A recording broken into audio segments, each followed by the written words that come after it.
Terputus-putus sepertinya ya. Apa itu? Insya Allah, Pak. Oh, gitu. Bagaimana Pak Khoiril? Siap. Bisa kita mulai, nggih? Ya. Ini tepat pukul 14. Dina, sudah siap, nggih? Kita mulai.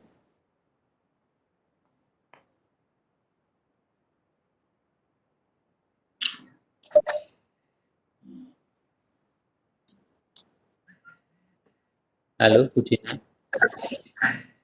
Nggih, Pak. Oh, nggih. Siap. Bisa kita mulai, Bu Dina? Bisa, Pak. Ya, bisa dimulai. Nggih. Nggih, monggo. Terima kasih. Bismillahirrahmanirrahim. Assalamualaikum warahmatullahi wabarakatuh. Waalaikumsalam warahmatullahi wabarakatuh. Selamat sejahtera bagi kita semuanya. Yang terhormat Bu Dina Yuli Nur Hasanah SP, Guru Agrobisnis Tanaman di SMK Negeri 5 Jember, selaku narasumber kita. Yang terhormat Pak Khoirul Anwar, yang nanti akan bertindak sebagai narasumber di kegiatan hari ini. Begitu juga yang kita hormati dan perlu kita sapa semua teman-teman guru sebagai partisipan kegiatan DCC ini yang sedang mengikuti lomba agriculture ya. Oke. Bapak Ibu peserta adalah guru dari SMA, SMK, dan PKLK se-Jawa Timur, adalah orang-orang yang kreatif karena bersedia mengikuti kegiatan ini. Alhamdulillah, puji syukur kehadirat Allah Subhanahu wa Ta'ala, pada siang hari ini kita dapat menyelenggarakan kegiatan workshop di DCC ini yang diselenggarakan oleh GTK Dinas Pendidikan Provinsi Jawa Timur. Alhamdulillah, ini adalah sesi yang keempat. Adapun tema yang akan disampaikan oleh Bu Dina kali ini adalah penerapan urban agriculture di sekolah. Begitu ya, Bu? Iya. Oke. Jadi kalau dilihat dari sub pembahasan yang disampaikan Bu Dina ini, nampaknya apakah bisa urban agriculture ini diterapkan di sekolah? Kemudian kalau diterapkan, siapa saja yang menerapkan? Kemudian bagaimana caranya menerapkan? Nah, sekarang pada saat pandemi COVID, apakah agriculture ini tetap dilakukan untuk anak-anak di masa pandemi? Bagaimana caranya? Nah, cukup menarik Bapak Ibu untuk menjadi inspirasi bagi kita semuanya. Maka dari itu, untuk tidak berpanjang waktu, maka kita serahkan pada Pak Khoiril untuk membawakan acara ini dengan sebaik-baiknya. Terima kasih, silakan Pak Khoiril. Terima kasih Pak Gunawan. Assalamualaikum warahmatullahi wabarakatuh. Waalaikumsalam. Pak Gunawan selaku host pada siang hari ini yang saya hormati, Ibu Dina Yulia Nur Hasanah SP yang saya hormati selaku narasumber pada workshop pada siang hari ini. Tak lupa kepada para peserta, yang siang hari ini berjumlah 160 orang. Mudah-mudahan ini akan bertambah dan bisa bertahan sampai dengan acara ini. Baiklah Bapak Ibu yang saya hormati, sebelum kita mulai, saya mohon Bu Dina untuk menyampaikan kurikulum vitae-nya.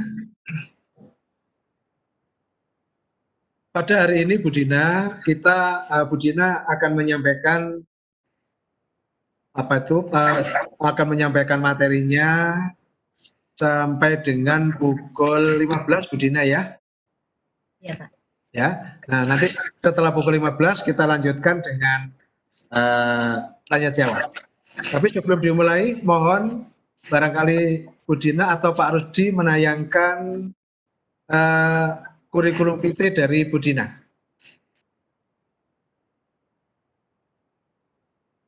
Kurikulum vitae sebenarnya sudah dibacakan saat sesi pertama, Pak. Saya ingin gitu. sesi Ya. kedua. Ya, mudah-mudahan peserta yang ikut pada siang hari ini adalah peserta yang pada sesi pertama juga mengikuti, sehingga kurikulum vitae untuk Bu Dina sudah paham. Baik, kalau begitu langsung saja Bu Dina. Monggo kita mulai sekarang, sudah pukul 14 lewat 6 menit. Bu Dina menyampaikan makalahnya atau menyampaikan materinya sampai dengan pukul 15. Monggo Bu Dina. Baik, terima kasih Pak Gunawan dan Pak Wairi. Assalamualaikum warahmatullahi wabarakatuh. Waalaikumsalam warahmatullahi wabarakatuh. Saya mau izin share screen ya. Ya. Sudah terlihat? Ya, sudah. Assalamualaikum kembali. Assalamualaikum warahmatullahi wabarakatuh. Waalaikumsalam. Ibu peserta workshop Urban Agriculture di event GTK Creative Camp Jatim 2020.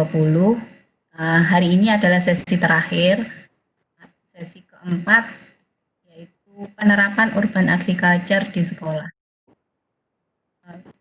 Di sesi pertama, saya sudah sampaikan bahwa konsep Urban Agriculture adalah pemanfaatan lahan sempit dimanapun itu, sekitar rumah, di sekolah, atau mungkin di lingkungan sekitar kita. Di sesi kedua dan ketiga, Bu Ari menyampaikan pemanfaatan atau metode urban agriculture dengan cara hidroponik. Tentang hidroponik dan segala seluk-beluknya, bagaimana hidroponik sudah dibahas di sesi kedua dan ketiga. Di sesi yang keempat ini, kembali untuk saya, penerapan urban agriculture di sekolah. Yang disampaikan Bapak Gunawan tadi, apakah mungkin urban agriculture ini di sekolah? Lantas bagaimana kita menerapkannya dan siapa yang akan menerapkannya? Lalu kondisi pandemi saat ini, bagaimana kita bisa menerapkannya?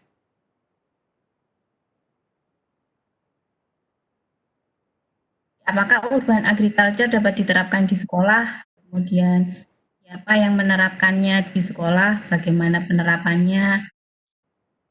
Dan urban ini pada saat pandemi bagaimana? Mengingat pada saat pandemi saat ini, pembelajaran kita tidak bisa tatap muka, tetapi pembelajaran kita lakukan secara virtual atau pembelajaran secara jarak jauh. Apakah urban agriculture dapat diterapkan di sekolah? Menjadi satu hal yang sangat mungkin, menjadi satu hal yang sangat niscaya urban agriculture ini dilakukan di sekolah. Mengapa? Karena dari urban agriculture, selain tujuan utamanya adalah memanfaatkan, konsepnya adalah memanfaatkan lahan sempit, tujuan utamanya adalah kemandirian pangan, minimal kemandirian pangan keluarga. Di samping itu, urban agriculture merupakan manifestasi dari Indonesia sebagai negara agraris. Kondisi saat ini banyak orang lupa bahwa Indonesia itu negeri agraris, negeri maritim, yang mata pencarian sebagian besar penduduknya adalah bertani dan nelayan. Saya menggarisbawahi yang negara agraris, bagian besar penduduknya bermata pencaharian atau mendapatkan penghasilan dari bertani. Namun yang terjadi kondisi saat ini, pertanian itu menjadi satu hal yang dipandang sebelah mata. Mengapa? Karena image pertanian yang pertama adalah kotor, lumpur, kumuh, dan miskin.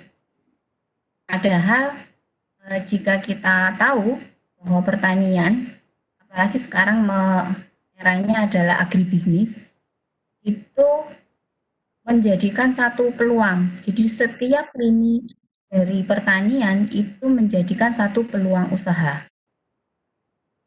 Satu misal dari limbahnya saja. Contohnya adalah sekam.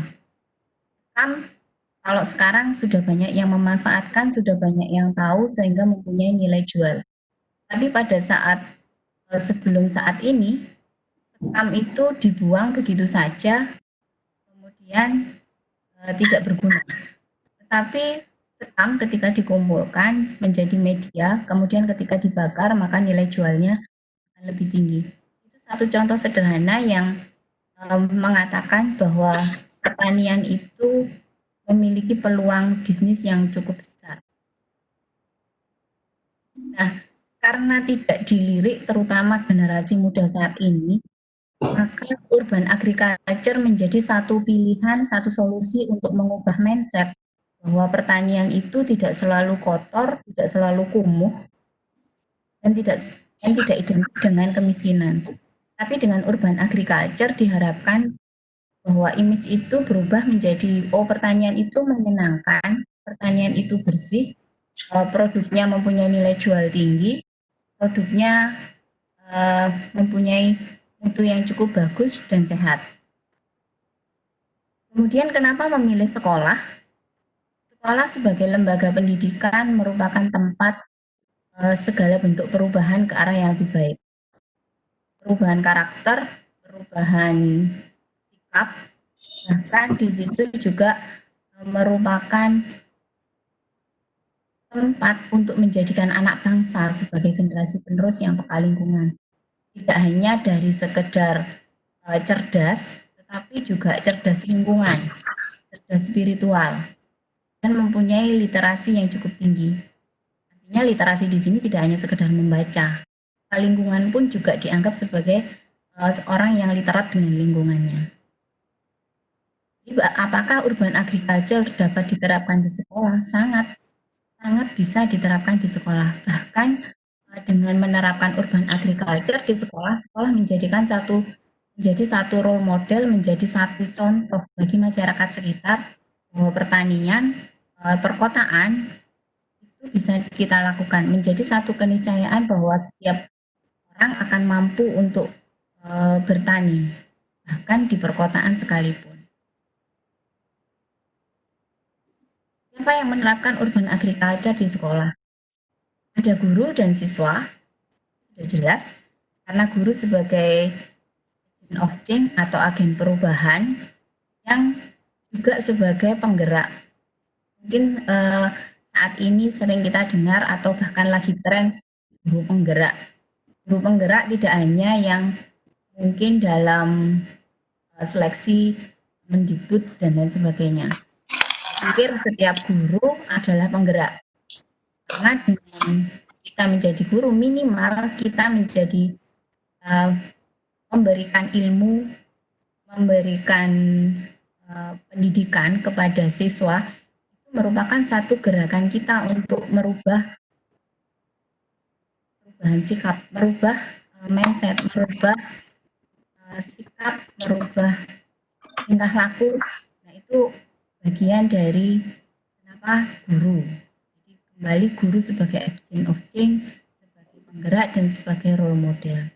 Kemudian siswa sebagai pembelajar, siswa yang mempelajari segala ilmu untuk bekalnya, diharapkan sekolah dengan dia bersekolah, siswa berada di sekolah tidak hanya berubah dari segi kecerdasan, tapi juga dari intinya bersekolah, pendidikan adalah perubahan sikap, perubahan perilaku. Kemudian di situ ada proses belajar, hasil belajar, dan output atau keluaran. Proses belajar dari sini antara guru dan siswa, maka di dalam proses belajar ada penanaman karakter dan pengembangan karakter. Sehingga hasil belajarnya adalah adanya kebiasaan baik. Jadi karakter yang sudah ditanamkan selama proses belajar itu akan menjadi satu habit, satu kebiasaan baik yang nantinya akan menjadi Itu hal yang bisa dicontoh di dalam masyarakat. Outputnya atau keluarannya adalah siswa yang tangguh. Siswa yang tangguh apalagi dengan kondisi pandemi saat ini, di mana semua tempat, semua sektor itu mengalami kemunduran karena dampaknya, baik itu sektor pendidikan, sektor ekonomi, ataupun yang lainnya, sehingga siswa ini diharapkan mampu bertahan dengan segala kendala yang dihadapi, mulai dari PJJ, pembelajaran jarak jauh, kemudian kondisi ekonomi yang mengharuskan mengirit untuk pengeluaran kuota internet dan lain sebagainya, bahkan mungkin bisa untuk pada saat pembelajaran jarak jauh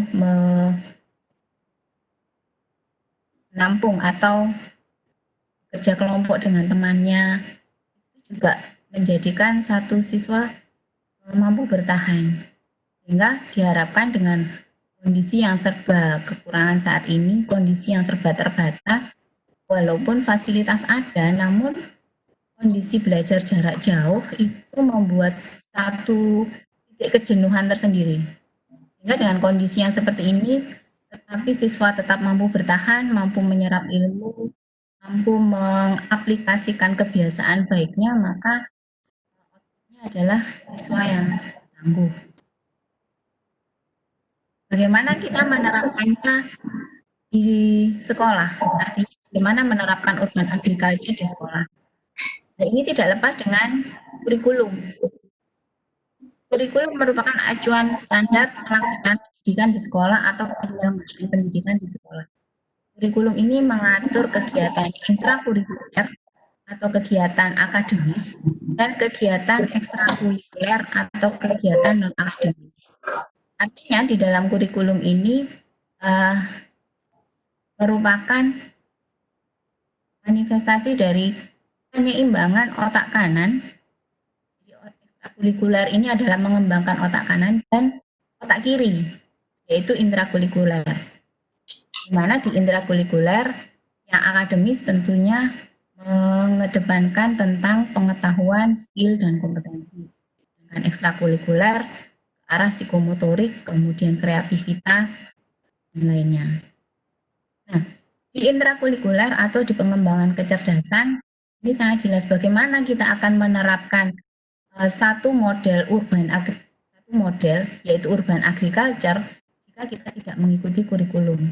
Ini menjadi hal yang bertentangan kalau kita tidak mengikuti kurikulum. Kemudian dikatakan misalnya kurikulum itu kan mengikat, jelas kurikulum itu mengikat, tetapi kembali ke kondisi saat ini, bahkan jargon pendidikan saat ini adalah merdeka belajar, di mana dengan merdeka belajar kurikulum bisa kita terjemahkan sesuai dengan kondisi sekolah dan kondisi siswa. Artinya dengan dibawa kurikulum, dengan kita tetap mengacu kurikulum, kita akan melakukan kegiatan urban agriculture, baik itu secara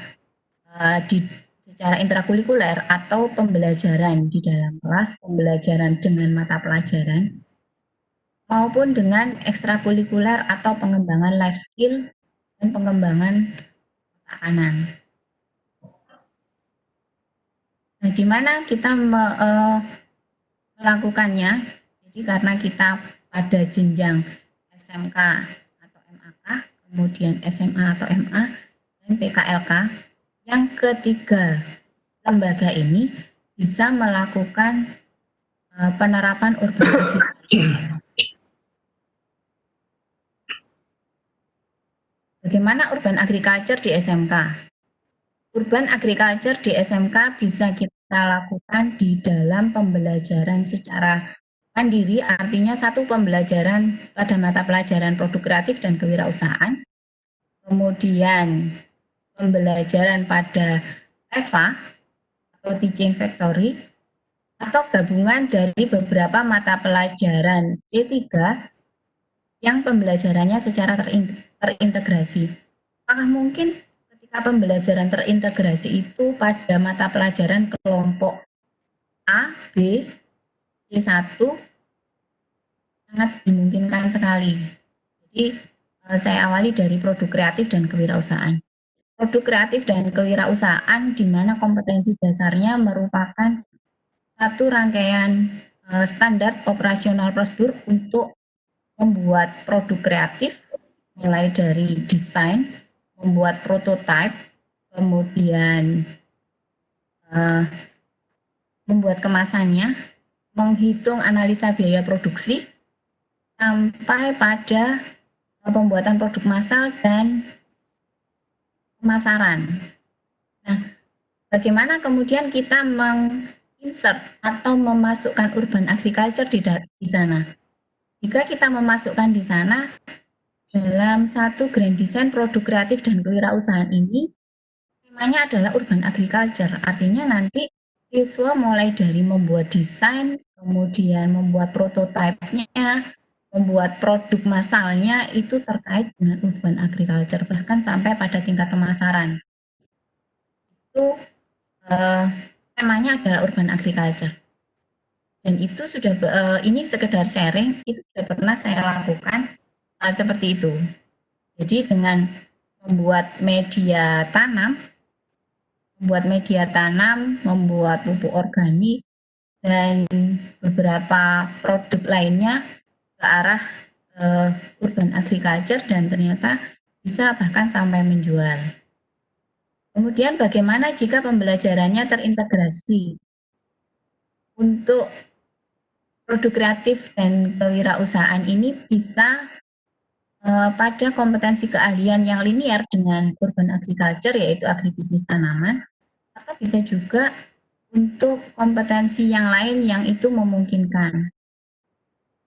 Lalu kembali ke pembelajaran integrasi tadi, pembelajaran terintegrasi kalau pada kompetensi keahlian yang linier atau bisa juga program keahlian yang linier, misalnya agribisnis tanaman, atau saya contohkan kompetensi keahlian agribisnis tanaman pangan dan hortikultura, di mana mata pelajaran C2 dan C3, yaitu dasar kejuruan dan kompetensi kejuruan, itu saling terkait. Kompetensi dasarnya saling terkait. Kompetensi dasar yang saling terkait saya contohkan misalnya mata pelajaran agribisnis tanaman sayur, agribisnis tanaman buah, agribisnis tanaman hias. Kemudian ada juga yang satu lagi mata pelajaran baru, pembibitan dan kultur jaringan. Itu diintegrasikan dengan produk kreatif dan kewirausahaan dengan tema besar urban agriculture. Itu sangat memungkinkan sekali. Misalnya satu produknya dengan tanaman buah, agribisnis tanaman buah.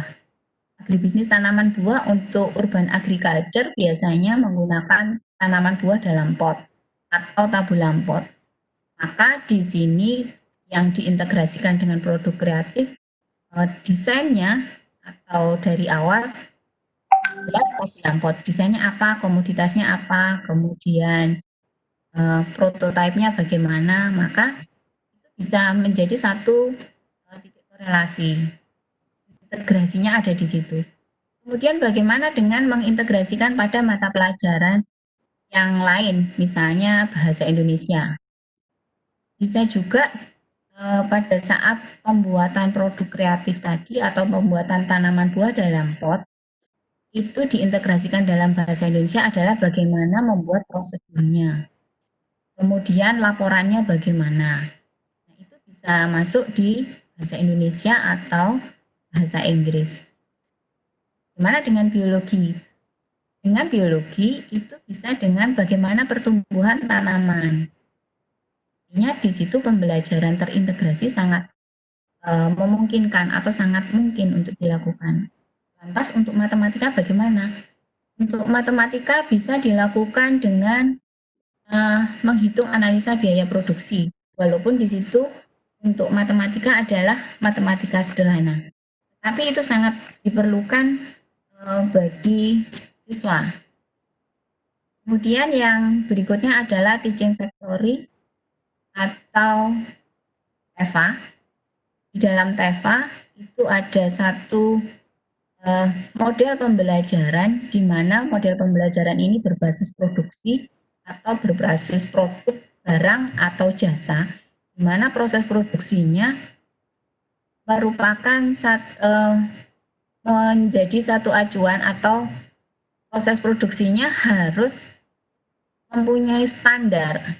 Standarnya standar yang mana? Standar industri pasangan yang sesuai. Jadi satu syarat untuk TEFA adalah adanya industri pasangan, di mana industri pasangan itu yang akan memberikan standar bagi proses belajar di dalam TEFA. Bagaimana urban agriculture bisa dimasukkan? Bisa sekali.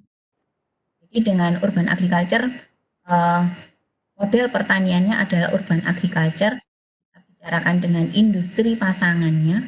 Kemudian industri pasangan akan memberikan standar dan juga iklim kerja yang sama, sehingga sekolah bisa melakukan hal itu. Jadi kalau di sini terkait dengan urban agriculture di SMK untuk pembelajaran terutama TEFA. Kalau TEFA spesifik memang hanya bisa dilakukan untuk program keahlian yang linier. Mengapa? Karena seperti yang saya sampaikan tadi, bahwa di TEFA syarat utamanya adalah adanya industri pasangan yang sesuai, karena industri pasangan inilah yang menjadi satu standar acuan dalam proses produksi. Sementara kalau untuk pembelajaran pada satu mata pelajaran yaitu produk kreatif dan kewirausahaan dan juga pembelajaran terintegrasi, mata kompetensi keahlian yang lain pun sebenarnya juga bisa. Seperti misalnya kalau di konsep besar urban agriculture itu ada selain tanaman ada ikan, kemudian ada ternak, maka produk kreatif dan kewirausahaan serta pembelajaran terintegrasi ini bisa diterapkan pada kedua program keahlian tersebut. Bagaimana dengan program keahlian yang lain? Saya kira bisa. Tergantung bagaimana sekolah menyikapi. Jika sekolah memberikan satu kebijakan bahwa sekolah nantinya menerapkan urban agriculture masuk di dalam mata pelajaran, ini pun juga akan bisa dilakukan. Terus bagaimana dengan di SMA? Di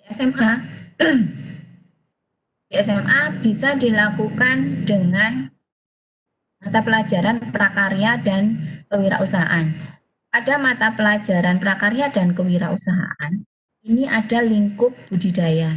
Jadi jika saya lihat sekilas bahwa di kurikulum atau di KIKD prakarya dan kewirausahaan itu ada lingkup rekayasa, lingkup keterampilan atau kerajinan, kemudian lingkup elektronik atau IT, dan ada lingkup budidaya. Bahkan ada juga lingkup tekstil kalau nggak salah. Nah, di lingkup budidaya itu ada budidaya tanaman, budidaya ikan, dan budidaya ternak.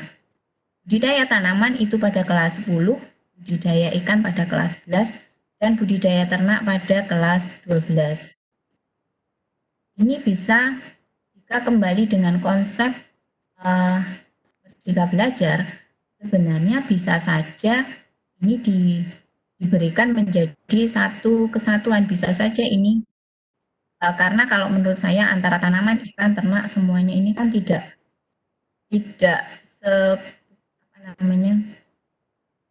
bukan kompetensi hierarkis, artinya kompetensi itu setara. Dimana dengan kompetensi yang setara ini bisa dilakukan secara mix atau mungkin ditukar. Mungkin tanaman dulu, ikan atau ternak, atau dicampur. Kalau mengingat konsep urban agriculture itu bisa produksi tanaman, bisa produksi ikan, bisa produksi ternak. Artinya ketiganya ini bisa menjadikan satu model jadi satu, atau kalau misalnya di sekolah sangat mungkin sekali ketiganya diaplikasikan menjadi di dalam satu tempat sehingga menjadi urban integrated agriculture atau urban atau pertanian terpadu di perkotaan. Itu sangat mungkin sekali. Sehingga di tidak perlu tanaman di kelas 10, ikan di kelas 11, ternak di kelas 12, atau mungkin di bolak-balik saya kira bisa. Karena menurut saya, jadi gantung kebijakan sekolah juga kalau untuk terkait dengan kurikulum. Jadi ini bisa saja, atau mungkin kita juga ketika harus bebas, keterbatasan kita ada di dapodik.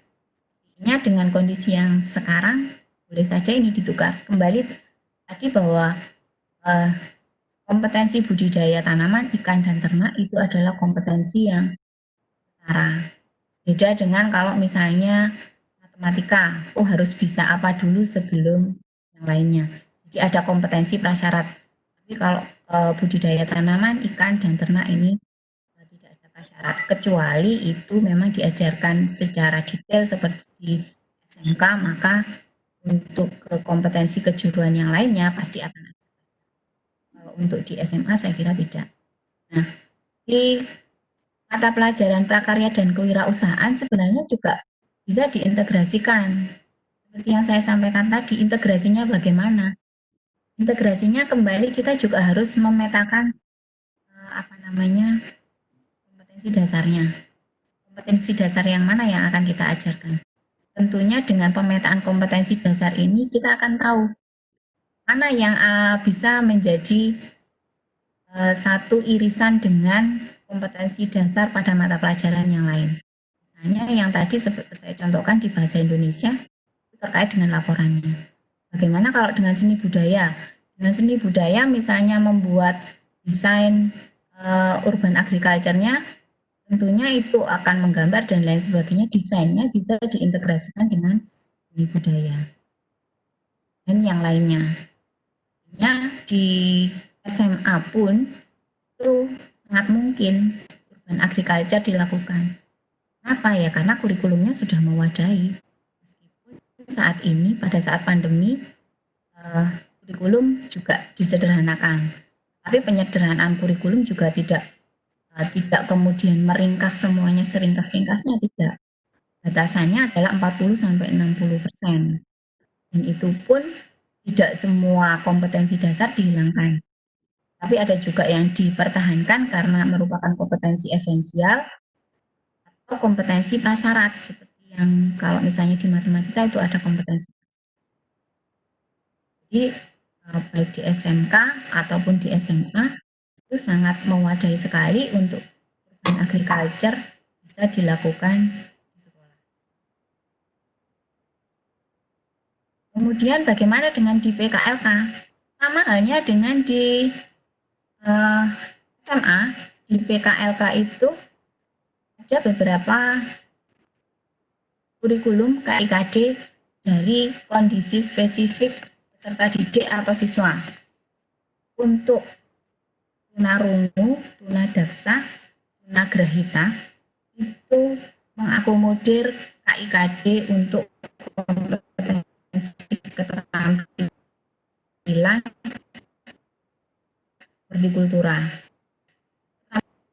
Kemudian masih di tunarungu, justru di tunarungu di kondisi spesifik siswa yang tunarungu, kondisi yang spesial ini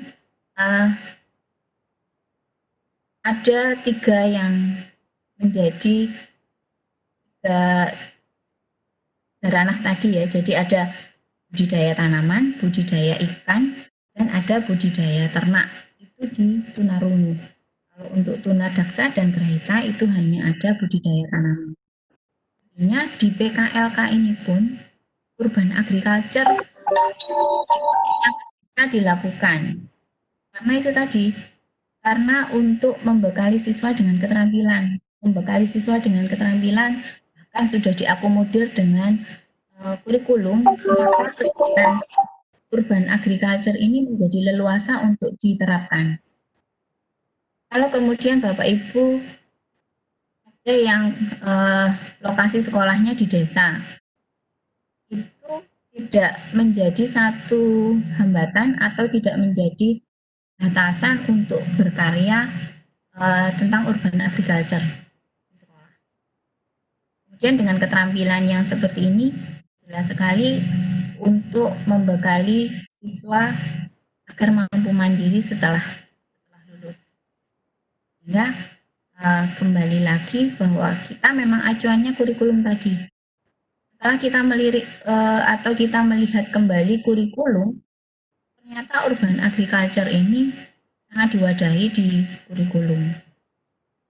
Sehingga untuk penerapannya pun kita bisa mudah dan kita bisa leluasa. Tergantung bagaimana Bapak Ibu untuk berkreasi menyampaikannya ke siswa.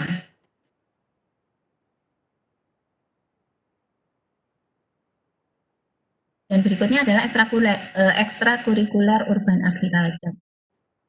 Kalau di ekstrakurikuler itu biasanya ada pramuka, kemudian karya ilmiah remaja dan lain sebagainya. Tidak menutup kemungkinan karena sekarang yang kondisi pandemi dan kondisi kekinian memang urban agriculture ini menjadi satu tren tersendiri di bidang pertanian. Jadi dalam urban agriculture ini untuk ekstrakurikuler menjadi satu hal yang bisa atau sangat bisa diterapkan dengan keleluasaan yang relatif besar dibandingkan ketika masuk di dalam kurikulum. Jadi bagaimana kemudian urban agriculture ini akan menjadi menarik di dalam ekstrakurikuler, maka kita juga akan mengoptimalisasi fasilitas sekolah. Di sekolah pasti akan ada kebun, ada taman, pasar, ruang kelas, kantor, ini bisa kita manfaatkan untuk kegiatan urban agriculture. Tidak perlu mungkin yang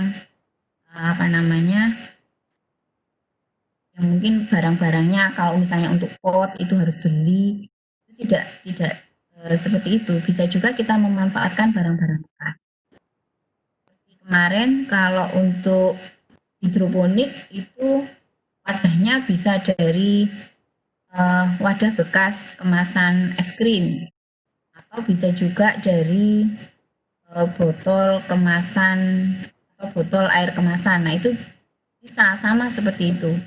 Jadi pada prinsipnya urban agriculture itu juga menerapkan prinsip 3R, reduce, reuse, dan recycle. Artinya untuk media tanamnya kita bisa pakai kompos dari sampah-sampah organik yang kita kelola.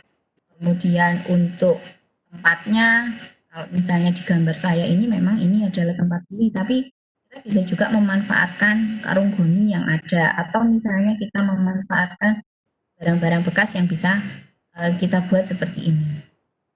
Kemudian lingkungan sekolah bersih dan sehat itu arahnya ke adiwiyata.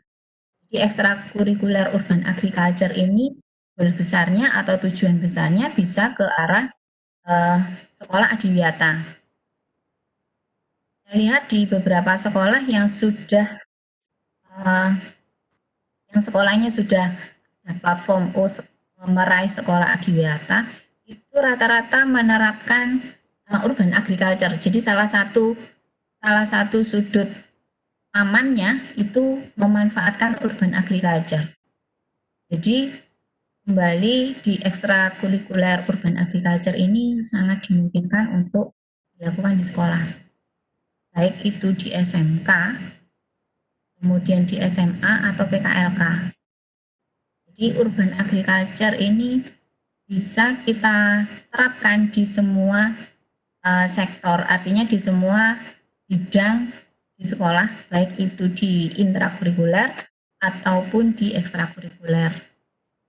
Tinggal bagaimana sekolah memberikan keleluasaan, kemudian Bapak Ibu berkreasi, nah itu bisa dimanapun di sekolah itu urban agriculture bisa diterapkan. Bagaimana urban agriculture diterapkan di sekolah? Kembali ke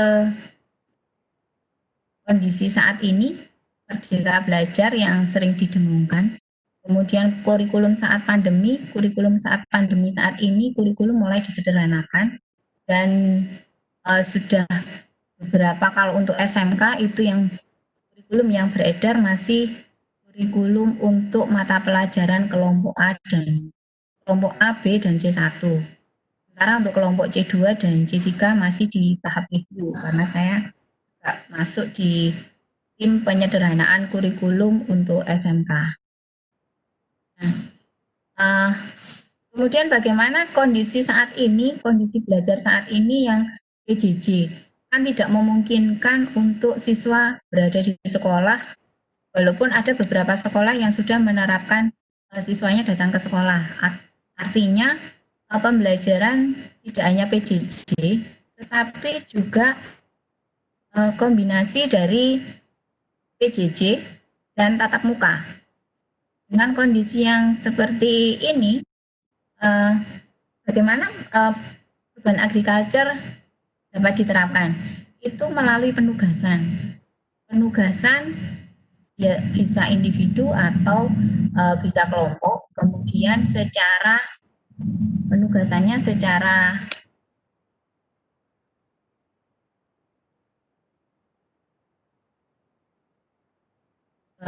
sederhana. Artinya bentuk penugasannya jangan terlalu rumit, cukup sederhana. Kembali Bapak Ibu melihat konsep urban agriculture yang luas dan sederhana, kita buat yang simple sehingga siswa bisa melakukannya dengan baik. Nah, diharapkan dengan penugasan itu siswa tidak kesulitan, tetapi justru dengan penugasan itu siswa bisa membantu keluarganya. Membantu keluarga di sini bukan kemudian siswa harus menjual produknya, tidak, tetapi mungkin misalnya menerapkan penugasannya karena urban agriculture itu juga menerapkan prinsip 3R, maka bisa saja misalnya membuat kompos dari bahan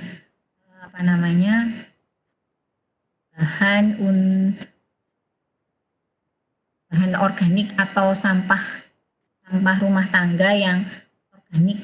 Kemudian kalau menanam, bagaimana dengan menanam? Sisa sayuran yang ada, potongan-potongan sayur yang masih ada akarnya, masih kelihatan tunasnya, itu sebenarnya bisa juga ditanam.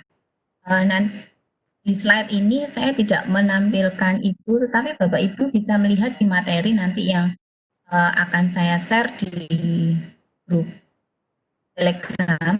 Di situ ada beberapa contoh sisa sayuran yang bisa ditanam kembali. Nah, itu bisa menjadi satu penugasan untuk penerapan urban agriculture. Kita mulai dulu yang sederhana, sehingga tidak terlalu tidak terlalu memberatkan siswa. Kemudian bagaimana dengan penilaian? Jika Bapak Ibu berkenan dengan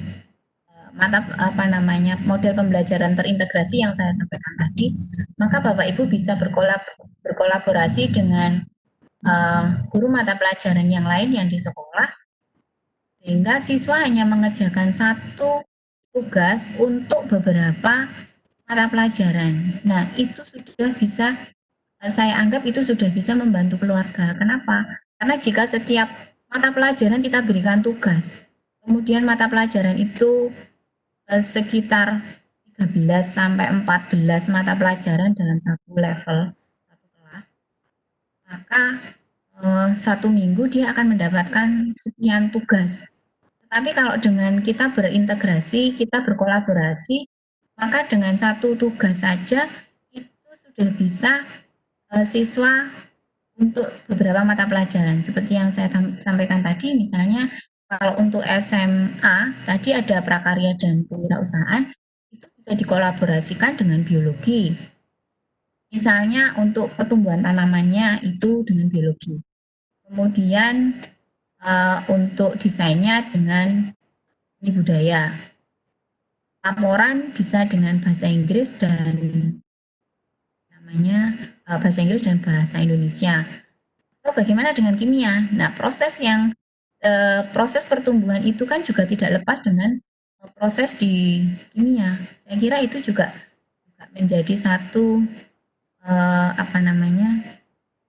satu model pembelajaran yang bisa membantu siswa, terutama membantu keluarga. Kondisi yang saat ini yang semuanya serba sulit, artinya semua terdampak ini, langkah baiknya kita juga membantu di sana. Kemudian penilaian dengan kolaborasi tadi, maka penilaian sudah bisa dilakukan sesuai dengan mata pelajaran masing-masing. Artinya di urban agriculture ini menjadi satu rumah besar dari beberapa mata pelajaran, kemudian penilaian Bapak Ibu yang tentunya akan bisa menentukan. Dari urban agriculture itu ternyata bisa dipecah menjadi beberapa mata pelajaran dengan penilaian yang sudah Bapak Ibu tentukan. Dan yang terakhir, dengan urban agriculture pada saat ini bisa menjadi satu solusi kesehatan, karena kita untuk menjaga imunitas itu adalah menjauhkan diri dari stres, menjauhkan diri dari kondisi yang saat ini serba sulit. Nah, dengan urban agriculture, anggap saja itu sebagai satu relaksasi, satu refreshing dalam rutinitas kita sehari-hari, terutama juga untuk anak-anak mungkin bisa menemukan satu hal yang baru, terutama untuk yang SMA atau mungkin yang lain, atau mungkin SMK yang bukan pertanian, itu menjadi satu pengalaman baru sehingga menjadi satu kegiatan yang bisa menjaga kesehatan jiwa dan raga. Saya kira itu untuk bagaimana penerapan urban agriculture di sekolah. Dan berikut adalah tugas 4, yaitu membuat perencanaan penerapan urban agriculture melalui pembelajaran daring. Kemudian formnya seperti ini. Jadi ada nama Bapak Ibu, mata pelajaran yang diampu, rencana penerapan urban agriculture dalam pembelajaran daring. Silakan Bapak Ibu memilih salah satu dari opsi berikut. Mungkin Bapak Ibu akan memberikan penugasan teori atau desainnya atau konsepnya, atau mungkin Bapak Ibu memberikan penugasan praktek dengan dokumentasi foto atau video, atau mengkombinasikan penugasan teori dan praktek. Tes dikumpulkan berupa file Word atau PDF atau PowerPoint. Silakan pilih salah satu, terakhir tanggal 12 September 2020 pada link berikut. Nah, kenapa saya memberikan batasan? Karena masih ada tugas akhir supaya Bapak Ibu bisa fokus untuk mengerjakan tugas akhir. Jadi tidak kemudian menumpuk di akhir, malah kemudian tidak terselesaikan semuanya, kan sayang, karena dalam workshop GCC Jatim 2020 ini ada 2 sertifikat, yaitu sertifikat workshop dengan 4 sesi tatap muka dan 4 kali tugas, dan juga tugas akhir. Jadi supaya Bapak Ibu fokus, mungkin bisa bukan tanggal 12 September.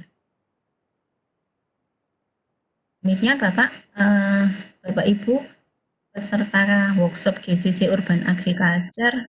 Semoga apa yang saya sampaikan sedikit ini sharing dan berbagi pengalaman ini bisa bermanfaat.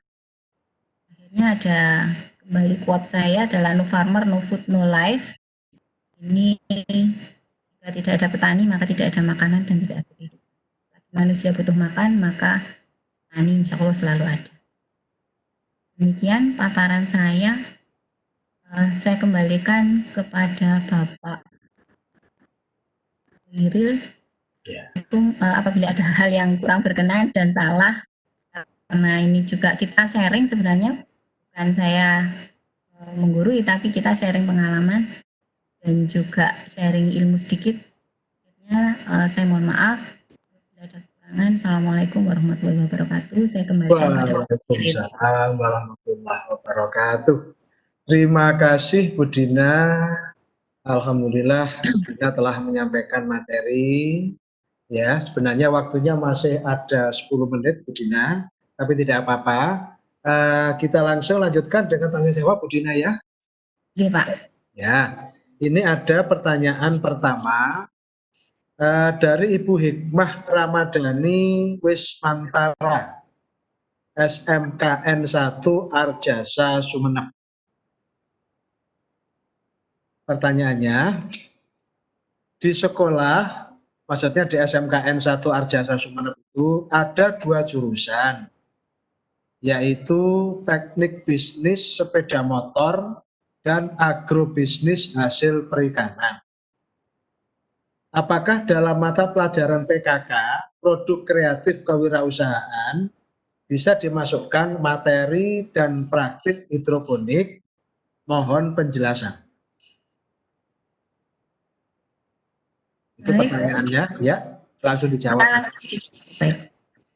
Untuk Ibu Hikmah itu ada 2 jurusan, teknik bisnis sepeda motor dan agribisnis pengolahan ikan. Saya kira bisa Ibu untuk dimasukkan urban agriculture.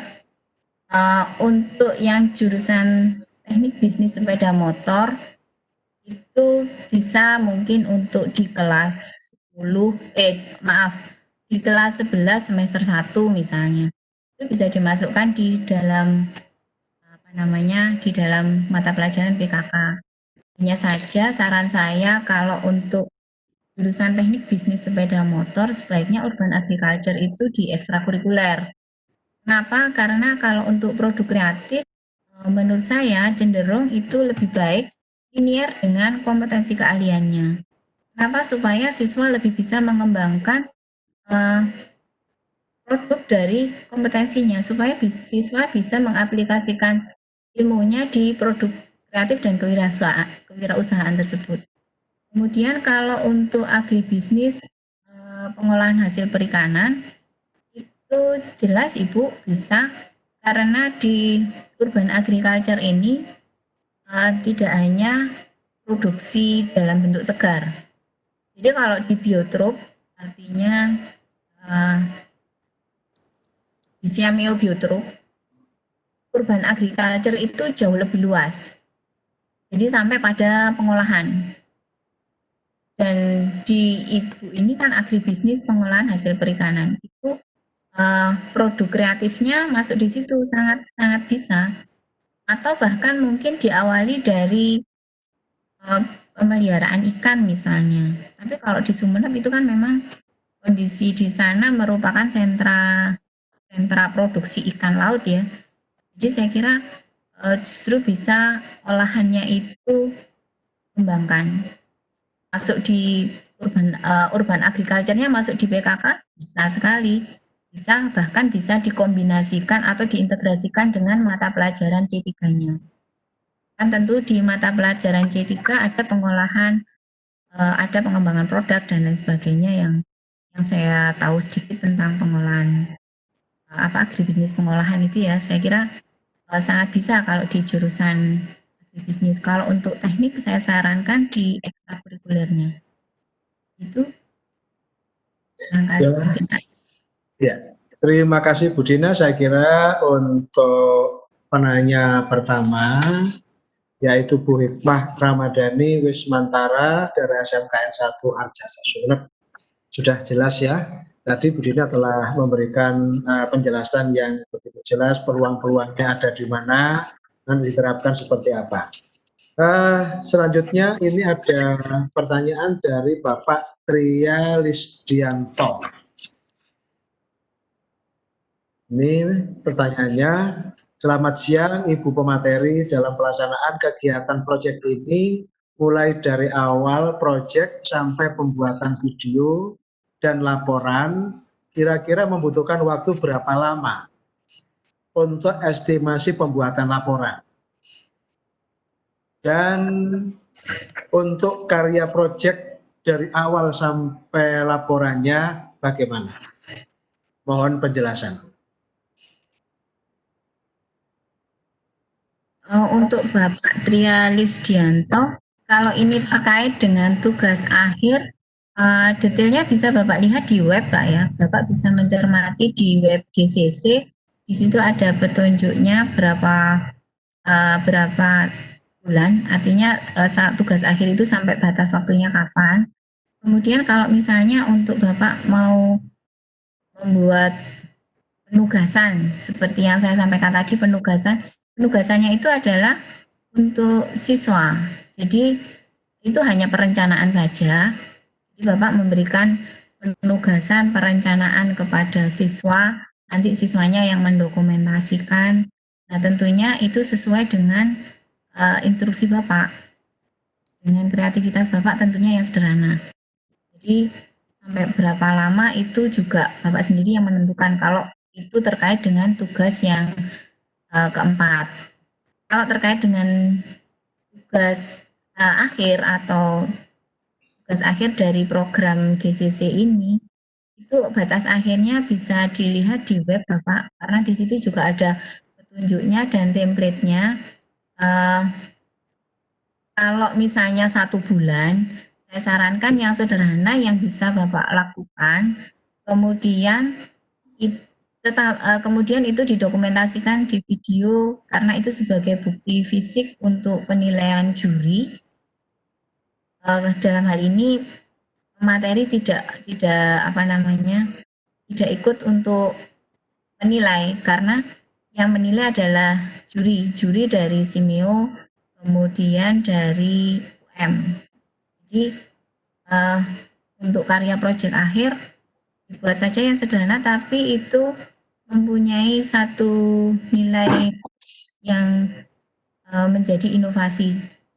Jadi jangan berpikir bahwa inovasi itu harus selalu berpikir yang wah gitu enggak, tapi cukup sederhana, kemudian kebermanfaatannya cukup luas dan juga selain kebermanfaatan adalah keberlanjutan. Jadi kalau misalnya Bapak berinovasi hanya cukup sampai untuk di sisi saja, itu kan sangat disayangkan. Jadi kalau bisa meskipun sederhana, kebermanfaatan luas, tetapi juga keberlanjutan ketika nanti masa pandemi berakhir itu masih bisa dilaksanakan.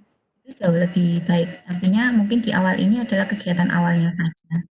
Jadi seperti itu Bapak Trilisdianto. Ya. Terima kasih Bu Dina. Untuk para peserta jangan lupa di layar sudah tampak link untuk mengisi daftar hadir. Jadi mohon diisi daftar hadirnya karena kalau tidak diisi maka dianggap Bapak dan Ibu peserta tidak hadir. Selanjutnya Bu, ini rupa-rupanya belum muncul lagi pertanyaan.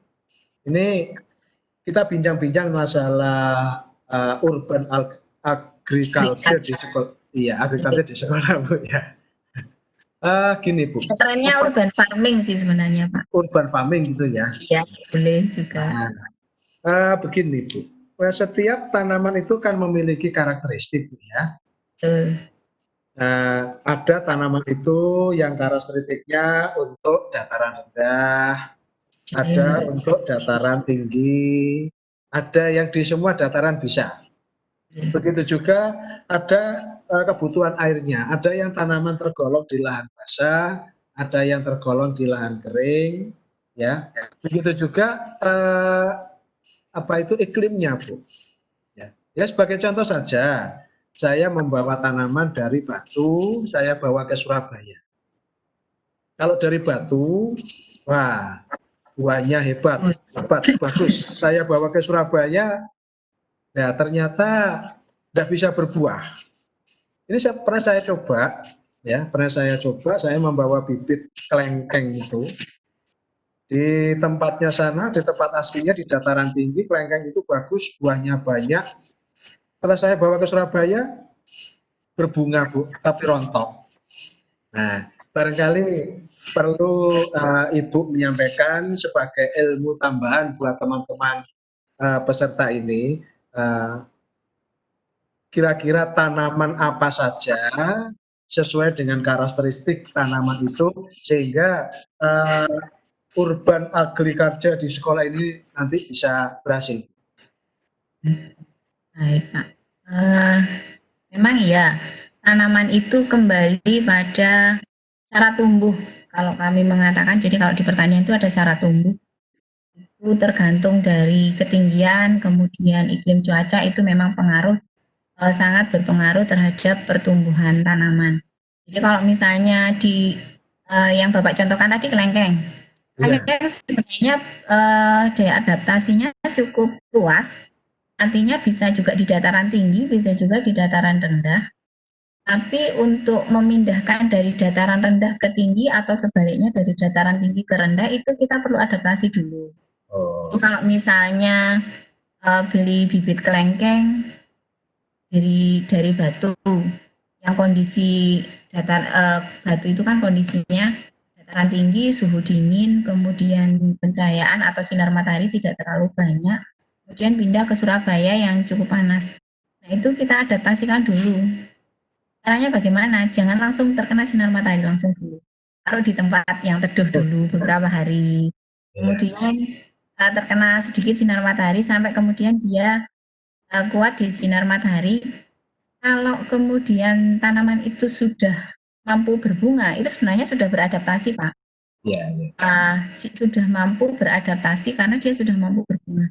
Tapi kenapa kemudian rontok itu bisa juga karena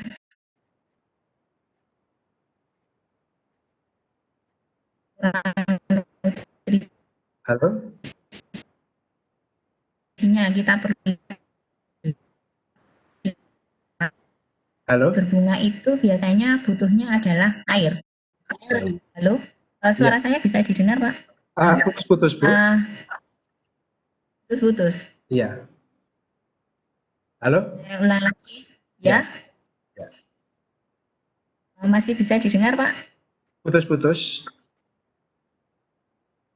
Soalnya Mungkin ada gangguan jaringan ya? mungkin. Gangguannya tidak stabil. Oh, ini sudah jelas. Nah, jadi kalau misalnya sudah berbunga, kemudian rontok, itu kemungkinan medianya bisa dari media atau nutrisi. Jadi kalau untuk bunga yang rontok, kita bisa tambahkan nutrisinya dengan kandungan unsur K. Bisa pakai pupuk KNO3.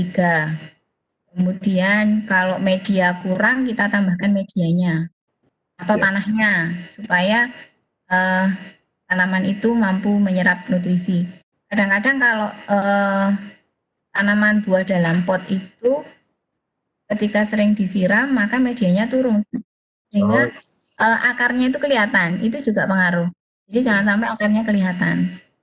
Itu juga mempengaruhi proses pertumbuhan.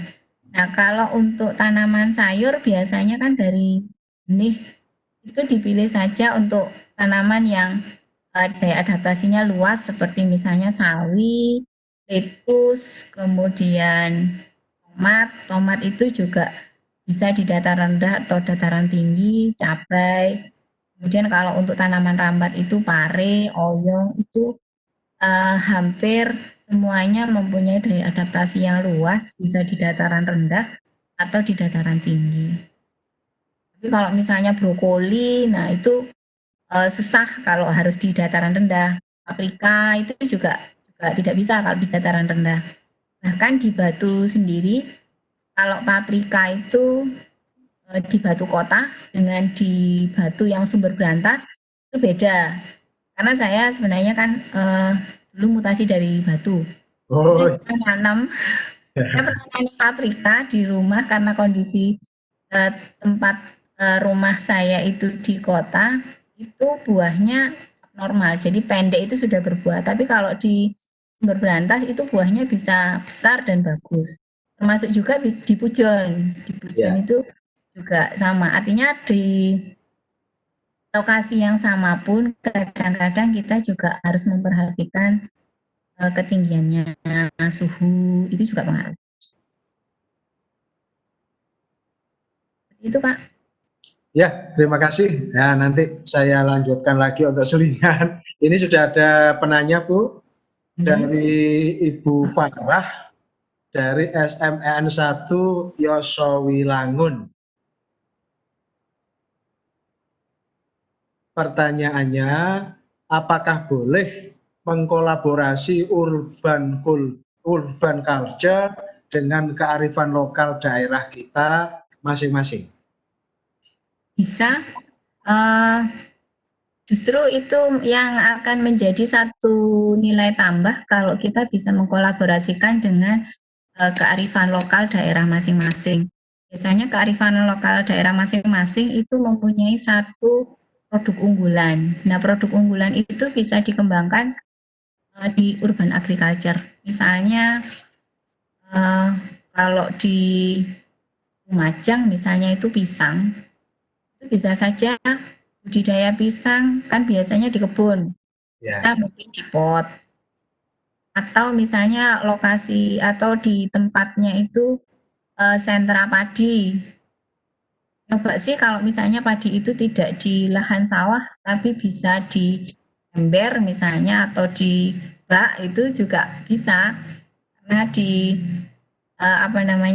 di SMK 5 itu anak-anak juga kami ajari kalau misalnya kita punya lahan terbatas, bagaimana kalau menanam padinya itu di polybag, malah kita memanfaatkan lahan-lahan yang tidak ditanami tanaman pokok karena tanaman pokoknya lebih banyak di melon. Nah itu tanaman padinya nyoba di tanaman di polybag, iya. Walaupun kita juga ada lahan padi tersendiri, kita nyoba juga, sebenarnya bisa juga. Jadi kalau dengan mengkolaborasikan dengan kearifan lokal itu justru menjadi nilai tambahnya di sana. Sangat bisa sekali. Parah. Jadi memang demikian Bu ya. Jadi tergantung pada kreativitas kita, bagaimana kita bisa berkreasi, kita bisa berinovasi, menemukan sesuatu yang barangkali belum pernah ditemukan orang. Okay. Jadi saya juga melihat di Surabaya, di kota yang begitu panas, pertama kali saya lihat ada brokoli di depan rumah, itu heran. Biasanya saya lihat brokoli itu kalau di Batu itu ada di daerah Sumber Berantas sana. Nah ini ternyata saya lihat di RT saya, ini di depan rumah banyak sekali yang tanam brokoli dan buahnya ya menyenangkan lah begitu. Itu kan sebuah inovasi. Nah, barangkali itu nanti bisa diterapkan di sekolah masing-masing bagaimana cara membuat sebuah urban agriculture yang diterapkan di sekolah, dan utamanya barangkali begini Bu ya, bagaimana kita bisa menemukan sesuatu yang benar-benar inovatif, benar-benar baru ya, itu nanti menjadi peluang bagi para peserta untuk berlomba ya, saya kira di situ. Berikutnya Bu, ini ada pertanyaan dari Bapak Dani Rasidi. Bapak Dani Rasidi menanyakan apa saja ya yang menjadi bahan utama membuat pupuk cair. Bahan utama pupuk cair itu macam-macam sebenarnya. Kita bisa pakai kotoran ternak yang cair, itu juga bisa. Atau kita ambil dari bahan organik. Jadi bahan organik tentunya sebelum membuat pupuk ini kita bisa menggunakan mol. Kita membuat mol dulu. Biasanya diawali dengan membuat mol. Apa itu mol? Mol itu adalah mikroorganisme lokal yang dibuat dari bahan organik, limbah rumah tangga, misalnya nasi basi, kemudian sisa buah, sisa sayur yang dicampur, kemudian ditambahkan gula sebagai nutrisi. Gulanya di sini bukan gula pasir karena sayang, mahal. Bisa pakai molase. Molase itu gula tetes. Bisa pakai, biasanya memang pakainya molase. Kemudian difermentasikan, atau jika ingin lebih cepat bisa ditambahkan dengan terasi. Jadi terasi itu tidak hanya untuk sambal tapi bisa juga untuk membuat mol. Ya, jadi dari situ kemudian difermentasikan selama 3-5 hari, nanti diambil, ditambahkan air tentunya. Jadi ditambahkan air, kemudian difermentasikan, itu bisa menjadi pupuk cair, atau ditambah dari sana dibuat ini bisa dianggap sebagai biakan mikroorganismenya untuk dicampurkan pada kotoran ternak tadi. Tapi kalau misalnya langsung dari kotoran ternak bisa enggak? Bisa. Bisa ditambahkan dengan EM4 atau mol tadi itu. Kemudian untuk mengurangi baunya, biasanya akan otomatis bau itu sangat kuat sekali, bisa ditambahkan beberapa tetes minyak kayu putih atau daun serai. Nah, kalau misalnya punya tanaman minyak kayu putih, tanaman eukaliptus, itu bisa ditambahkan dengan daun eukaliptus. Bisa juga dari limbah ternak ikan. Misalnya lele dicacah, kemudian ditambahkan mol, difermentasikan, tentunya ditambah air, nah nanti disaring. Itu siswa kami sudah pernah mencoba Pak. Jadi kalau yang limbah lele itu cukup bagus untuk tanaman. Jadi limbahnya biasanya kan kalau anak-anak ngambilnya dari penjual ikan. Ya, jadi jeroannya itu, kepalanya gitu ya. ya kepalanya kemudian dicacah, Ya. ditambahkan dengan mol tadi atau E4. Nah, kalau E4 itu dijual secara komersil, kemudian ditambahkan molase untuk mengurangi baunya, bisa ditambahkan daun minyak kayu putih atau daun serai. Bukan sirih Pak ya, serai. Serai. Ya, serai. Itu untuk mengurangi baunya. Iya. Itu bisa untuk pupuk organik cair. Jadi sebenarnya macam-macam. Ada juga yang dari saya sebutkan merek ini ya, dari Yakult tapi yang yang sudah kadaluarsa. Yakult yang kadaluarsa, tapi ini agak mahal karena ada telurnya, kemudian tetap ada E4, lalu untuk mengurangi baunya dengan daun serai tadi. Itu bisa juga. Tapi jangan lupa Pak, kalau pupuk cairnya itu tidak benar-benar terfermentasi dengan baik, biasanya justru akan merusak. Jadi kita harus tahu betul-betul fermentasinya yang benar. Dengan fermentasi yang benar, yang sampai siap untuk digunakan, kemudian diencerkan.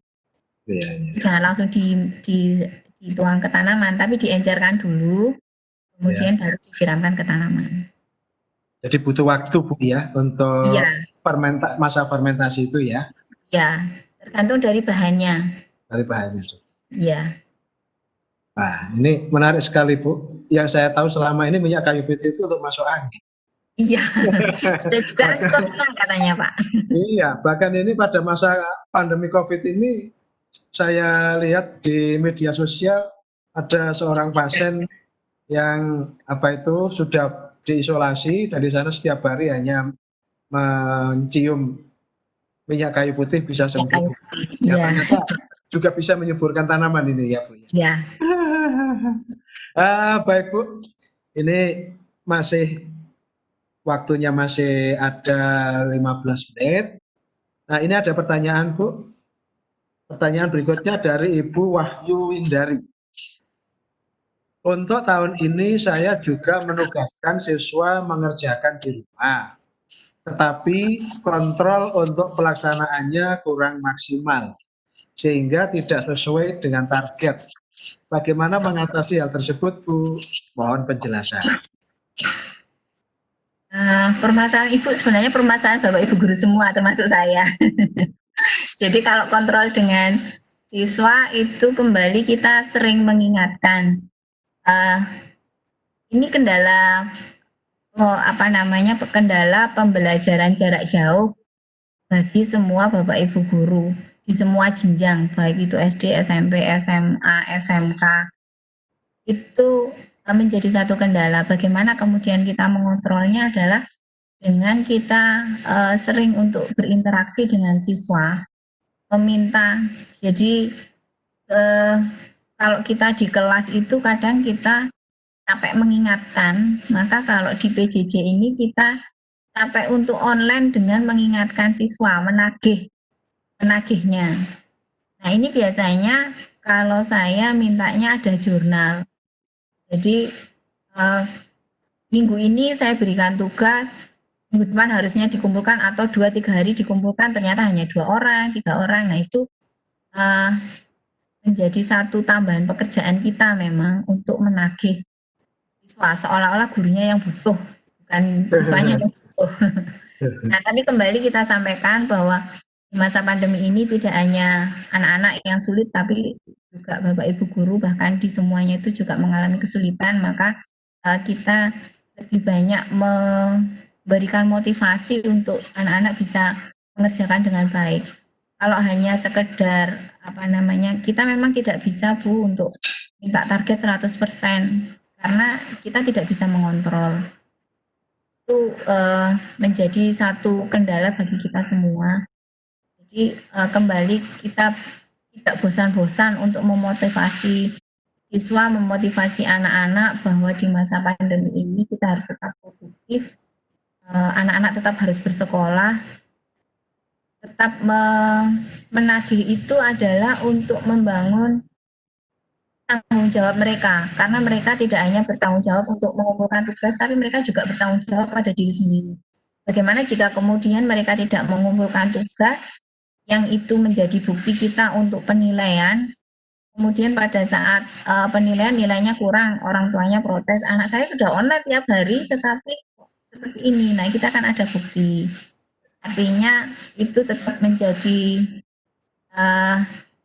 satu hal yang kita harus memang lebih banyak energi untuk memotivasi anak-anak. Juga memotivasi anak-anak kita sendiri yang ya kalau misalnya Bapak Ibu guru kan tidak hanya sekedar memotivasi siswanya, tetapi juga memotivasi putra-putrinya sendiri untuk bisa mengerjakan tugas. Nah, ini dimotivasi saja bahwa tanggung jawab itu tidak hanya untuk mendapatkan nilai, tapi juga tanggung jawab siswa terhadap orang tua. Karena bagaimanapun juga ketika ada hal yang kurang baik atau menjadi hal resikonya itu terjadi, yang terdampak secara langsung adalah orang tua, bukan Bapak Ibu guru. Jadi memang kalau orang Jawa bilang harus kesel, harus capek untuk lewat, mungkin seperti itu. Kalau menjadi bagaimana mengatasinya itu yang sekedar sharing, jadi saya yang harus tidak lelah untuk menagih siswa. Mungkin itu. Iya. Itu kendala kita semua sebenarnya. Iya. Saya kira kondisi kita juga berbeda-beda Bu ya. Jadi mungkin motivasi anak itu juga berbeda ya.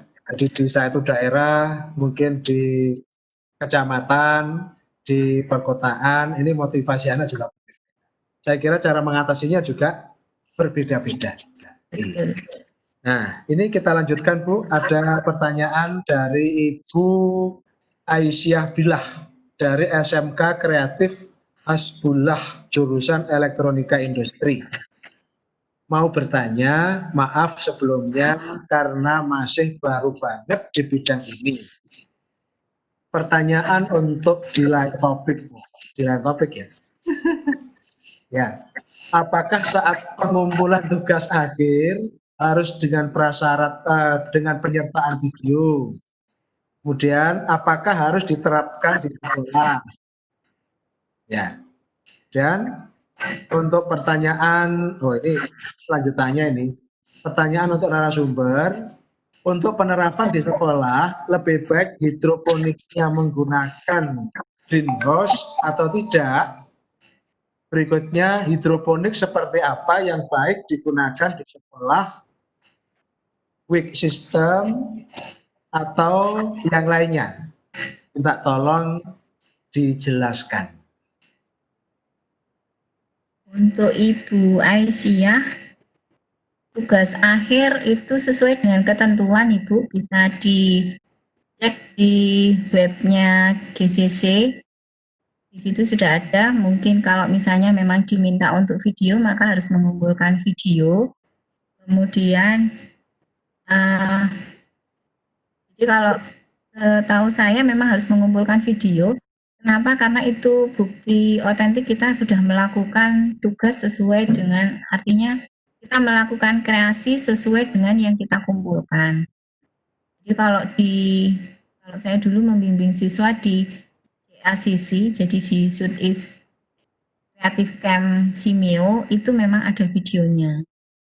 Supaya ya memang di Simeo-nya sendiri meminta harus ada video, sehingga siswa juga membuat video untuk proyeknya. Lalu untuk hidroponik apa yang bisa diterapkan di sekolah? Kembali saya tanyakan, di sekolah memfasilitasi apa? Jadi kalau misalnya di sekolah mampunya memfasilitasi sistem WIB, ya bisa pakai sistem WIB. Kalau misalnya apakah di greenhouse atau tidak di greenhouse? Kembali apakah sekolahnya memiliki greenhouse atau tidak? Kalau misalnya sekolahnya tidak memiliki greenhouse, kemudian memang sekolahnya akan memfasilitasi untuk membuat greenhouse, ya nggak apa-apa, itu lebih baik. Untuk sistemnya apakah sistem WIC dan yang lainnya, itu setiap sistem hidroponik mempunyai kelebihan dan kekurangan masing-masing. Yang kalau memang sederhana memang sistem WIC. Sistem WIC yang paling sederhana, tetapi juga mempunyai kelebihan dan kekurangan. Jika mengkolaborasikan produksi tanaman dan ikan, itu bisa menggunakan aquaponik seperti yang dijelaskan Bu Ari kemarin. Jadi kalau untuk hidroponik, kembali diserahkan ke kondisi sekolah. Fasilitas apa, artinya sekolah memfasilitasi yang mana. Kalau misalnya sekolah memfasilitasi semua instalasi yang dirasa itu bisa berkelanjutan dan menguntungkan, nah itu yang bisa diambil atau bisa untuk dikembangkan. Tentunya kalau misalnya pemula Ibu, kalau hidroponik, alangkah baiknya Ibu juga ikut khusus workshop tentang hidroponik, karena kalau misalnya teori saja tanpa kita praktek, kadang-kadang kita juga nggak tahu. Artinya kalau di SMK itu kan jelas ya antara praktek dan teori, kadang-kadang ketika di lab atau ketika di bengkel atau bahkan kalau di pertanian di lahan itu kadang-kadang teori dan praktek itu jauh, karena kondisi itu atau ada beberapa faktor yang menyebabkan terjadinya perbedaan itu. Saya pikir itu. Iya. Ini ada yang itu Bu belum dijawab. Apakah yang dipraktekkan ini nanti harus diterapkan di sekolah? Kalau misalnya apakah yang dituliskan itu nanti dipraktekkan di sekolah, sebaiknya begitu diterapkan di sekolah menjadi satu inovasi Ibu Bapak, tetapi bisa juga diaplikasikan di sekolah sehingga menjadi satu hal yang bisa menjadi apa ya, pembelajaran atau sharing pengalaman dengan teman-teman guru, atau bisa juga menjadi satu contoh pengalaman bagi siswa. Saya kira itu. Ya. Karena kan sayang kalau hanya sekedar gagasan saja tapi tidak bisa diwujudkan. Iya. Ini ada lagi Bu ya, kita lanjutkan. Waktunya masih 7 menit. Ada pertanyaan dari Bapak Ansori. Bagaimana menerapkan urban agriculture sistem hidroponik di sekolah yang sulit air? Apakah ada cara untuk memaksimalkan air yang sedikit untuk tanaman yang banyak? Ini mungkin pertanyaan terakhir Bu. Ya, mohon dijawab. Baik. Justru dengan hidroponik itu menghemat air Bapak. Jadi dengan hidroponik kalau kita perhatikan kemarin Bu Ari menyampaikan, itu ada satu tempat untuk satu tempat air, bisa dikatakan sebagai kolamnya atau drumnya, itu sebagai tempat nutrisinya, kemudian dialirkan ke beberapa tanaman dengan berbagai macam sistem, dengan berbagai macam metode, itu justru relatif menghemat air.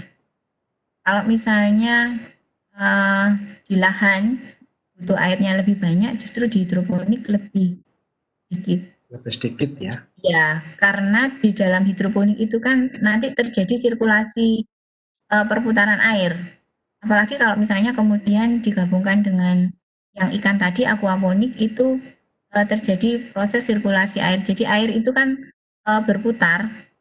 Kecuali untuk sistem WIC, beda dengan kalau sistem WIC yang satuan, itu memang satu atau beberapa tanaman itu satu wadah dan akan diganti berkali-kali. Tapi kalau untuk NFT atau yang lainnya yang dengan aliran air, kemudian ada air bakunya, tempat air bakunya itu justru lebih hemat. Jadi mungkin kalau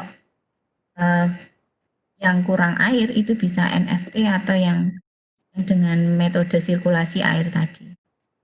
Kan dengan sistem WIC. Kalau sistem WIC memang nanti kalau sistem WIC-nya itu airnya tidak mengalir, nah itu akan mengganti beberapa kali.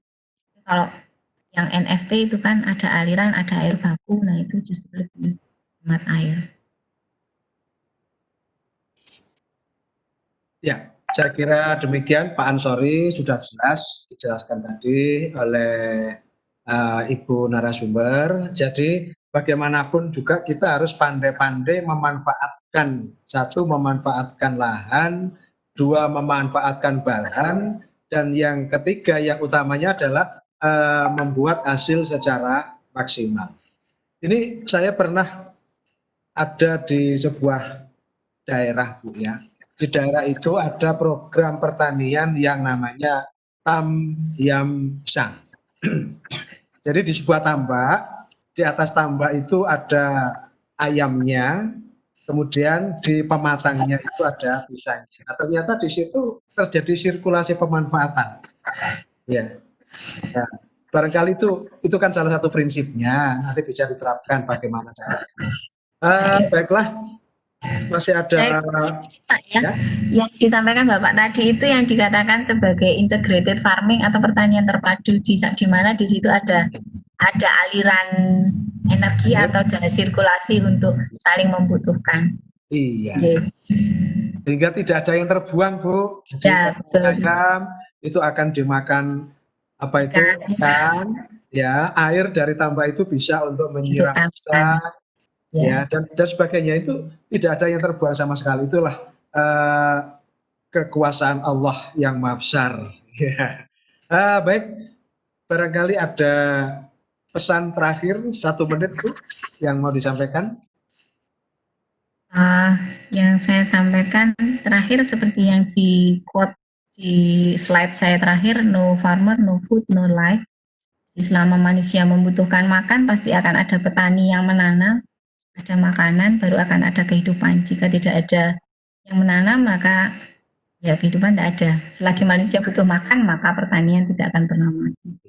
Dan untuk urban agriculture, serta Bapak Ibu, bisa setiap manusia bisa bertanam, tetapi bagaimana kita bisa memproduksi adalah bagaimana kita bisa memelihara. Saya kira itu pertanian berkelanjutan untuk kelanjutan hidup, dan satu lagi tetap sehat supaya tetap bisa berkreativitas dan produktif di masa pandemi. Terima kasih Bapak. Terima kasih Bu dan sahabat-sahabat kreatif yang berbahagia. Bapak dan Ibu sebagai peserta telah mendapatkan ilmu yang luar biasa. Ya, bisa kita plus untuk Bu Dina. Terima kasih. Ya, demikian Bapak Ibu yang saya hormati, pertemuan keempat ini kita dapat mengakhiri dengan alhamdulillah ya, materi yang luar biasa yang membuat kita lebih lebih banyak lagi menimba ilmu. Kita atau para peserta yang kreatif bisa memanfaatkan peluang untuk berkreasi, bisa memanfaatkan peluang untuk berinovasi. Demikian yang bisa saya sampaikan. Terima kasih Bu Dina sebagai narasumber, terima kasih kepada para peserta, dan terima kasih kepada Pak Gunawan selaku host, dan saya kembalikan kepada Pak Gunawan. Akhirul kalam, wassalamualaikum warahmatullahi wabarakatuh.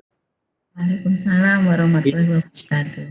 Terima kasih Pak Khairil, terima kasih Bu Dina yang tadi sudah menyampaikan materi begitu banyak, tapi ada yang perlu kita garis bawahi tadi.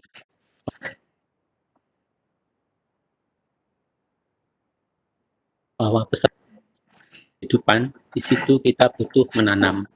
Begitu ya Pak. Jadi, demikian Bapak Ibu peserta yang saya banggakan. Terima kasih, walaupun tadi masih ada beberapa pertanyaan yang belum bisa terjawab. Mudah-mudahan nanti bisa ditanyakan langsung kepada narasumber kita, Bu Dina, dan waktu kita cukup terbatas. Saat ini sudah menunjukkan pukul 15.30, maka bisa kita akhiri. Ya, jangan lupa Bapak Ibu untuk menyelesaikan tugas-tugas dari narasumber, terutama tugas dari sesi 1 sampai dengan ke-4, supaya nanti nilai workshop yang ada sertifikatnya senilai 34 jam itu nanti bisa didapatkan gitu. Saya kira itu yang bisa kita sampaikan pada hari ini. Selamat bertemu kembali Bapak Ibu partisipan. Mudah-mudahan Bapak Ibu bisa menyelesaikan sampai tugas akhir bermanfaat.